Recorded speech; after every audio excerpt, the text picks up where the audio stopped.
Hi, good morning. Please tell me, why are you such a strong advocate of vested and its approach? So I joined BP in November 2019, and they were in the middle of actually the first time of a global outsourcing deal for facilities management. But they had outsourcing deals previously. I've done a number of different models, and they all have their advantages and disadvantages. And we were looking to say, okay, what can we do that is different? Because none of them work brilliantly. The fact that it was this a strategic collaborative relationship built on behavioural science, that actually was sort of the piece that was of massive interest. What your experience of working with vested in your field?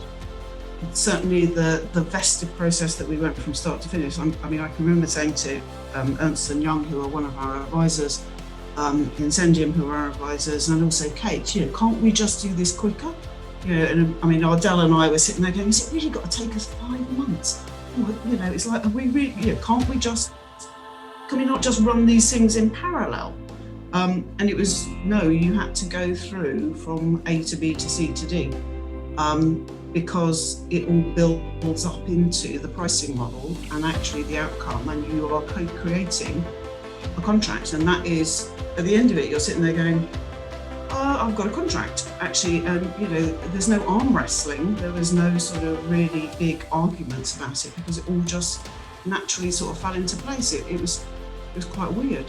But it sort of happens without you realising it. When you enter into it, it's a complicated process, because as I might have mentioned before, we did our vested CDA training in parallel with negotiating the deal. So we used the deal to test the logic of what we were learning. So we were doing this all along. But as Wendy says, by the time you got to pricing, you had built 80% of the solution that was going to be contracted in the governance section in Rule 5. So, and when I started, I didn't see that. It only sort of dawned on me as we got through, and it was like, well, thank heavens it did, because it's a great way of doing it.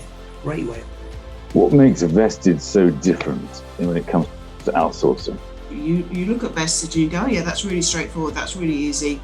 Yeah, I don't need to do the courses. I don't need to read about it. It's actually, that's obvious. And we found that in the bid process, that the companies who were bidding actually had very different interpretations of it. And if you're going to do it, you actually need to embrace it all. And it's actually complicated, because some of it is intuitive, but some of it is also challenging the way you've behaved and the way you've thought and the way you have acted and worked with your supply chain over a period of years. So it's really ingrained behaviour that you're all of a sudden having to change and challenge. What are your hopes for vested into the future? How will it progress and move forward from this point? I think that the more traditional way of working with the suppliers, I'd like to think has had its day now, and that people will start seeing the real benefits of working alongside in a mutual relationship rather than it being one-sided.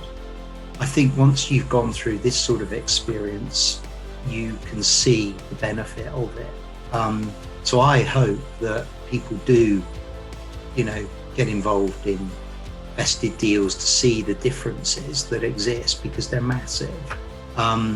So I hope it grows, I really do. But I think there's an education piece and there's an unlearning piece, which is massive. Wendy alluded to at the beginning, unlearning the behaviours that people have built up over decades and decades.